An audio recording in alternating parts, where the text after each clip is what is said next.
welcome to 5 Good Questions. I'm your host, Jake Taylor. Our guest today is Danielle Town. Danielle is a New York Times bestselling author and corporate attorney who was afraid of stock markets until she realized she'd been abdicating the power of her money and could create impactful generational wealth with an investing practice. Today we're going to be discussing her book, Invested, How Warren Buffett and Charlie Munger Taught Me to Master My Mind, My Emotions, and My Money, with a little help from my dad. Danielle and her father, Phil, also banter about value investing in life on their podcast, Invested. Let's ask Danielle 5 good questions. But first, I'm happy to announce my literary debut, The Rebel Allocator, is now available on Amazon in both print and digital formats. You could say it's about time. I've been pouring my heart into this book for more than 3 years. A well-known SoCal billionaire received an early copy of the book and actually called me to say he enjoyed the story and was adamant that I get it made into a movie. Talk about a surreal experience getting 20 minutes on the phone with one of my heroes. My friend Tobias Carlyle had this to say: Jacob Taylor has written a modern-day investment classic. The Rebel Allocator is reminiscences of a stock operator for value investors. It's a fictionalized retelling of the lessons in The Intelligent Investor in an accessible page-turner. If you want to learn how to invest like Warren Buffett by sitting at his knee, this is the book for you. Wow, how flattering is that? I was blown away when he sent me that. I've created dozens of ad-free author interviews over the last 5 years and never asked for anything in return. If you've gotten any value out of these efforts, please do me a personal favor and pick up a copy of The Rebel Allocator. I promise you won't regret it. And now, on with the show. All right, welcome back to the show, everybody. My guest today is Danielle Town, and she is the author of Invested, How Warren Buffett and Charlie Munger Taught Me to Master My Mind, My Emotions, and My Money. So, Danielle, thanks for coming on the show. Thank you. And I have to add, Jacob, with a little help from my dad, is on the subtitle. And he's very, very important, so I have to throw him the shout out. Well, yeah, that's we're definitely going to get into that part of it for sure. So I was hoping to tease it a little bit, but yeah, let's. The first thing I did want to say was that I really enjoyed how warm your book was, and I appreciated your authenticity and your vulnerability in telling your story. Thank you. That's really kind. I think it was my goal to write an investing book that anybody could enjoy and that you could read on the beach, and truly, even if you never look at a stock ever afterwards, you just enjoyed reading the book. And now people send me pictures of themselves reading the book on the beach, and it's like the best compliment in the whole world. So thank you. That's great. And I also had some of my own biases creeping in there with my book. I used a fictional structure of a kind of a guru who teaches a younger person about, not specifically about investing in the stock market, but more about how does a business decide what to invest in. And so you actually got to live that out in real life with your dad being the guru. That's true. Yeah, I did not set out for it to be like that, I will tell you. I adore my dad, and I also wasn't quite sure what he was going to try to convince me to get into. I mean, he's been an investor my whole life, and I avoided it my whole life. So when I finally sat down with him and we started talking about what value investing is, I really didn't have a clue what he was going to tell me, which sounds weird because I was like 32, 33, something like that. And I had never had these talks with my own father. But he had tried a few times and I wasn't interested. I'm not a numbers person. And it just kind of never got around to it. And so when we finally sat down and he said, "I'm going to play you Charlie Munger," I was like, who? Yeah. Literally. I'd never heard of him. So that's a perfect segue to start off with question number 1, which is, what kept you from learning about investing until you were in your mid-30s, even though your dad was a pretty well-known value investor? Yeah, I mean, it was, first of all, like I said, I'm completely numbers phobic. I would say even to this day, now that I've learned a lot about investing, I do my own investing, numbers are always going to be hard for me, and that's okay. I've come to terms with that. So first of all, it was like complete avoidance of the numbers stuff and financial stuff. Secondly, I didn't want anything to do with the scary world of the stock market. I mean, I grew up in the dot-com bubble and then in the Great Recession, and I was very familiar with this scary stock market thing that I didn't understand, destroying my job prospects every time I left high school or college or grad school. Yeah. And I have no interest in sort of the talking heads on CNBC, as I think many don't. And so it was those things. But then I realized as I got into it that it was actually something much deeper that had been keeping me from talking to my dad about investing. Because here I had this guru, as you said, this person in my own family who could teach me about it. And I realized it was because my parents got divorced when I was a kid. And when they got divorced, it was, as many divorces are, a huge financial war. And my dad left and he took the money with him.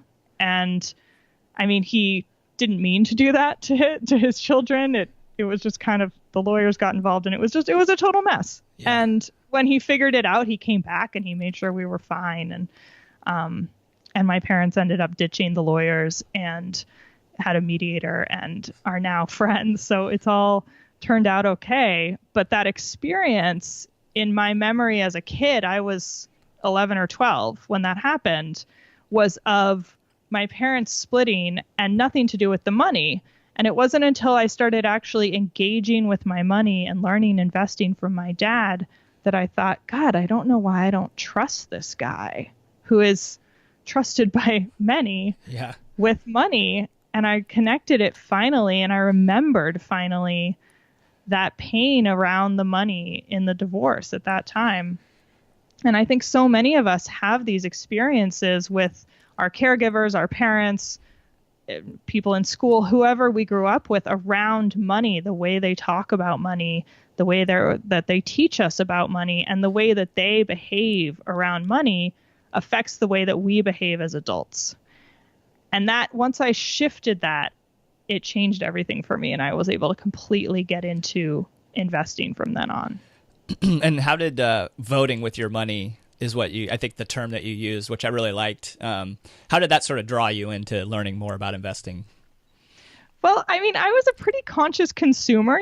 I would be careful about what companies I bought from, and I love, love, love Whole Foods. So I would go to Whole Foods and I would read the labels of every single product and make sure I was buying like well-sourced stuff, and just was generally tried to make sure that my money was going to good companies with good values.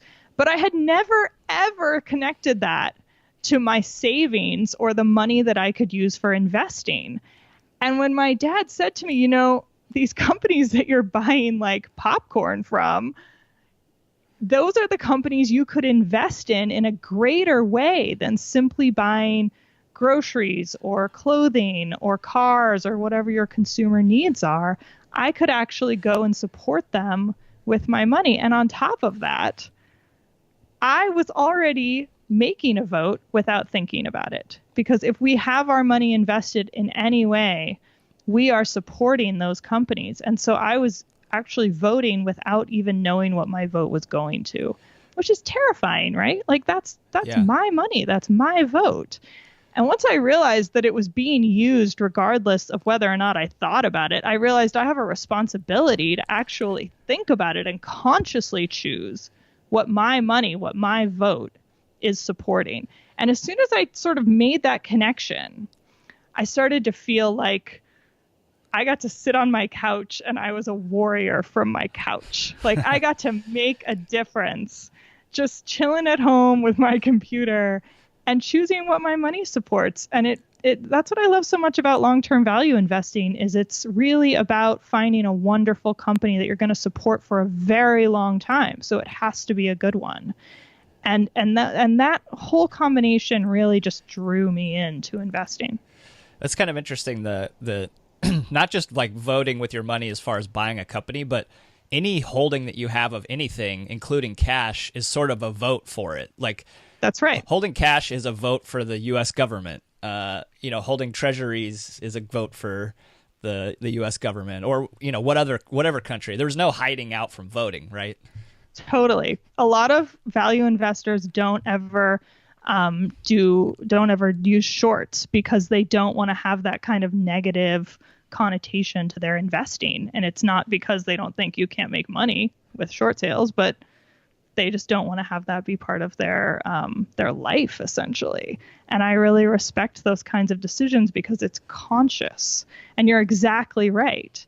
Just having cash is a vote for something and against other things. Yeah. And yet, when we don't think about it, it doesn't have the same kind of power that we could be using with our money. Yeah. So question number 2. I've long been fascinated by the sort of what I call the intangibles of the investment process, like looking at how do people manage their time? How do they even manage their kind of mental energy and physical health and preparation and especially environmental design? And that was one of the interesting things I saw that you had really been very conscious of, was curating your investment environment. So what did you do there? Yeah. I am a big believer in environment and structure supporting the goals and the desires that we have in our lives in very small and very big ways. And if you have an environment set up to support failure, you will have a harder time succeeding. So I first started to think about it because I had a very small apartment and I was like, oh, I need to have an investing office, but I don't have space in my apartment for an investing office. So I guess I just can't be an investor. Yeah. And then I thought, no, that's completely ridiculous. And I realized I just needed some way to sort of get myself excited about this task. Really. Yeah, which the task was difficult for me in the beginning. Like, I'm not going to lie, starting investing was hard, and it really took effort for me and conscious decision on a Saturday morning to get up and start reading about Warren Buffett that day. And so I had a number of talismans and reminders to set my space and remind me why I was doing this. So, and I didn't have space for an office. So what I did is I got a very exciting plastic storage bin, and I decided that was my mobile investing office. And I put in a number of things, some of which didn't really help, so I took them out. So it takes a little bit of testing, but I had a photograph of my family. I had books that my dad had written about investing next to me, because that always reminds me that I come from this tradition of investors. I had a scented candle because that made me feel just kind of nice and good. And actually, I still now on my desk have a scented candle that I light to feel good. And just a few little items and the simple things, like I put a lighter in the box with the candle so that I never had to go look for the lighter. So I tried to make it really, really easy for myself, in the same way that in yoga, they always say, all you have to do is just get on your mat. Yeah. So I tried to think, what was the equivalent of the mat for an investor? And it's sitting down at your computer or on your phone or with the newspaper, whatever resources you have to read and learn about companies, in a really happy environment. And I think that's super important for people who, especially like me, have a hard time getting into it in the beginning. Yeah, that's great. I think that's really smart. So question number 3, in a past life, you were a corporate attorney, basically. And so you got to see firsthand a lot of the asymmetry of information that happens between kind of what gets reported in documents and publicly compared to what's really going on in this kind of messy world of business that we all live in. So how do you reconcile in your analysis of a public company when that same kind of information asymmetry exists? I know I've talked to other investors and we've kind of lamented, like, all right, you can read everything you can find that's publicly available about a company, but you may not know exactly what's happening inside there. Yeah, I would say we definitely don't know exactly what's happening inside there. It's a really insightful question, because the information that we as outside, especially like small individual investors, have is old and incomplete. And that's just something that we have to remember always. Yeah. When I'm looking at information about companies, it's easy to forget. It's easy to think like, oh, I've got all the info. I've searched online forever and I know no, we don't know everything. We don't know what's going on. And you can see evidence in the news about that all the time when various surprises come out about companies. So for me, it's just a fact of life. It's a fact of we are not involved in these big public companies. And as an investor, to remember that difference, and in a way, it bothers me, but it also kind of doesn't bother me, because I have to say, we also, rather than being kind of in the maelstrom of a company itself, we are getting really well picked over information that's being shared publicly with the SEC, that's being signed off on by the CEO and the CFO. And thanks to rather extraordinary U.S. reporting requirements, we get excellent information about these companies. Now, it's old and it's incomplete. Yeah. But it is excellent information that we can rely on for the most part, that often people, even within companies, don't have.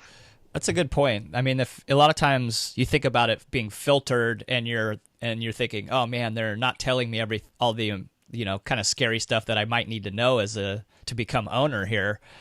But they also are filtering out so much of the other riffraff of things that you would be totally useless information. Exactly. I mean, this was one of the things I was most afraid about when I first started learning about companies. And I kept saying to my dad, how can I know everything? How can I know enough? How do I know when I know enough? Yeah. And I think at some point he finally just said, you'll never know enough. This is the realm of investing that we live in. And there comes a point where you just say, all right, I know so much that I know what I don't know, and I'm comfortable with that uncertainty around the stuff that I don't know. I just watched Monish Pabrai speak, and he said that he uses his checklist, and he goes through the checklist once, finds 7 or 8 things on there that he doesn't have an answer to, and then goes and finds the answers to those 7 or 8 things, comes back, does the checklist a second time. He said it never makes it through the entire checklist. He might know all the answers, but some of the answers are going to be stuff he's not too excited about. And then what he does is decide if he's okay with that uncertainty around those answers. And I thought that was beautiful. It's never going to be perfect, but it's about us having enough perspective and knowledge and experience to know if we're comfortable or not. Yeah, absolutely. So question number 4, at the Daily Journal meeting here very recently, Charlie Munger said, and I'll read it as a quote: If you have trouble finding good investments, join the club. My advice to the seeker of high compound interest is to reduce your expectations. Things are likely to be tough for a while.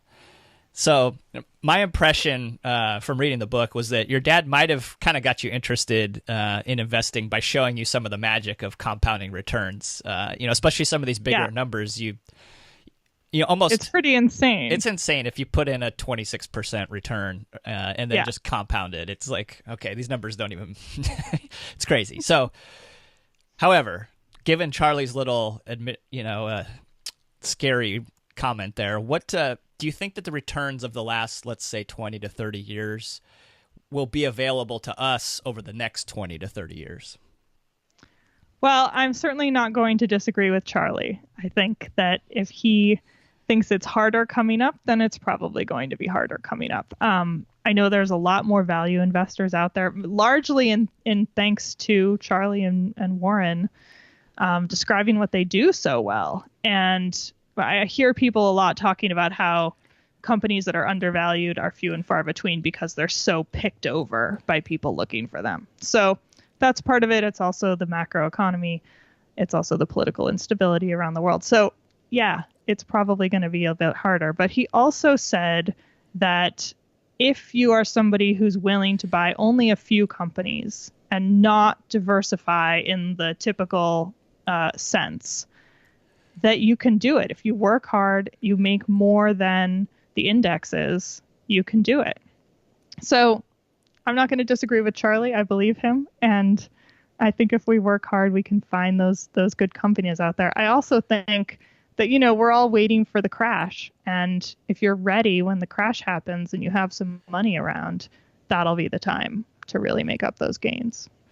So be ready to kind of follow Charlie's playbook of, he was, I think, 100% treasuries in the Daily Journal's portfolio in 2008. And then he bought, oh, really? And then he bought like 2 companies in the, like, basically bottom ticked them in 2009. And like, you know, I don't know what the exact returns were in the portfolio, but they're obviously very good. But that sort of extreme discipline and patience is probably what's called for then. Yeah, I think so. And I think he's amazing at that and doesn't talk about it very much. He's a little bit, he keeps his cards close to the vest, you know? He tells everybody all the negative stuff. Basically, don't go into investing. It's all the worst. And then he's just over there happily buying things just at the right time and telling everybody how hard it is. So yeah, he's a funny one. So question number 5, how has your background in meditation helped you in investing? I know that you shared in your book that you grew up in a place that was kind of focused on meditation and maybe kind of more Eastern philosophies, and especially in school for you. And how do you think that that's maybe given you an advantage or maybe a disadvantage? I don't know. Yeah, I mean, gosh, I grew up in an extraordinary community of people doing transcendental meditation, which has kind of come back into vogue lately because David Lynch has made it much more famous. He has this extraordinary foundation, and a bunch of celebrities have gotten back into transcendental meditation. It was very cool in the 60s because the Beatles were doing it. And then my parents got into it. And between like the 80s, the 90s, it kind of fell out of favor. And then now it's like picking back up again. So TM, transcendental meditation, I mean, I've been doing it since I was 5 years old, and it's really an extraordinary practice that has changed my life in so many ways. I mean, I can't even imagine the ball of anxiety I would be without it because it's such a wonderful stress relief. The cool thing about TM is that it's not religious. It's purely a meditation practice that you can do anywhere and do it regardless of who you are. Now, there's lots of other meditations out there, and like my husband loves the Headspace app. It's his favorite thing. He listens to it every night before he goes to sleep, and that's his favorite version of meditation. Some people love to run or exercise and get that sort of runner's high, and that's their meditation. So I think the important thing is that we have a moment in our day when we can shut the brain off and just become mindful. What it's done for me with investing is take that experience of mindfulness and stillness and transfer it into this process, which for many people I think is ultra stressful and filled with emotion. And it's a lot of like, I have to sort of suffer through the downturns, or I have to suffer through the high market while I'm waiting for the downturn. I have to suffer through waiting for some, like there's so much suffering. And I think the cool thing about value investing is that it really is about coming into that space of mindfulness and self-mastery. And if we can transfer these principles that I've learned in meditation into investing itself, it makes the practice of investing about so much more than just making money. I mean, yes, it's about making money. That's really important. We want to take care of our families. We want to take care of ourselves. We want to do good things for the world. Super important. And the practice itself of daily learning about companies doing good things, learning about the people running the companies, learning about the numbers behind them, my favorite part, the numbers behind the company, is a practice that leads me to be more mindful and aware of my emotions and more grounded. And when I connected that, it changed everything for me, because the idea that like something that's about making money could also be a practice of enlightenment. I mean, that's spiritually pretty fulfilling. wild. Yeah, people don't really talk about it like that, but that has been truly my experience. And so that's how I approach this. It's a practice. I'm not going to win it. I'm not ever going to be the best at it. It's going to be a continual process of learning and growing and continuing to improve. Beginner's mind. Constantly beginner's mind. Exactly. And that way, I never felt, as soon as I came into that mindset, I didn't feel super intimidated by it anymore because I didn't have to be this like great learner of investing right away. And now that I've gotten more into it, it helps me when I have setbacks, like when I make mistakes. I think, okay, that's expected. That's part of this practice. In 5 years, I'm going to be a little bit better at it, but I'm still going to be making mistakes, and it's still going to be part of my practice. And I think the reason that Buffett and Munger still do this at the age they're at, instead of being happily retired in an easy lounge chair, is they love the practice of it. And that's how I hope to be when I'm their age. Yeah, that's beautiful. I love that. So bonus question we always ask, and that is for a book recommendation. And typically we're looking for something that's either you think has been underrated or maybe is kind of off the beaten path. Well, this book that I'm going to tell you it changed the way I think about the qualitative aspects of investing. It's by L.J. Rittenhouse. It's called Investing Between the Lines. It was not a huge seller, I don't think, outside of the value investing community. But if you missed it, Warren Buffett told her that with this book, she was doing the work of the angels. Because what she did is she describes her process of how to read shareholder letters from CEOs to their shareholders, in which they talk about what happened during that year and where they're going with the company.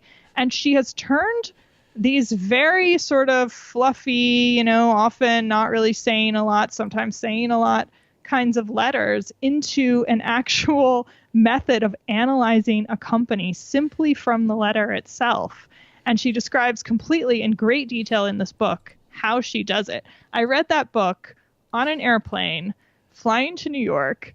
I thought, okay, I'll just skim through it. I read that thing so fast because I was so fascinated, cover to cover. By the time I finished the flight, I had finished the book and I emailed her a fan letter and just said, I can't wait to meet you. Can I please just tell you how much this book has changed my life? So I highly, highly recommend it. And for people like me who are not so numbers oriented, it's just such an exciting way to have another view into what a company is doing and how much we can trust them. Yeah, I agree completely. I was like, when I read it, I thought, wow, this is like such an interesting way of kind of encoding what they're saying and giving you a better sense of what are they actually saying. Because it's almost kind of a secret language that's happening. That's there. right. Her whole thing is candor. Do they have candor in their letters? Are they being honest and straightforward? Do they acknowledge mistakes? Are they being clear about what they expect in the future? And when they said stuff in the past, do they acknowledge if they were right or wrong in the future? And I mean, these are obvious things once you get good at it, but for the way she lays it out is just so easy to follow and just really change the way I read those letters now. Well, Danielle, it was a real pleasure having you on, and thanks for writing such a great book. Thank you so much. This was such a joy. Thanks, Jacob. Here you go. Do me the huge honor of picking up your copy of The Rebel Allocator, available on Amazon in both print and digital formats. It's a business person's guide to effective capital allocation, told in a coming-of-age story of a college grad who crosses paths with a wealthy Midwesterner. It's fiction for the nonfiction reader. Thanks for watching. I hope you enjoyed this interview. If you'd like to support this author and purchase their book, click here. If you'd like to become a subscriber to 5GQ, click here. And I included a couple other interviews that you might appreciate right here. Thanks, happy reading.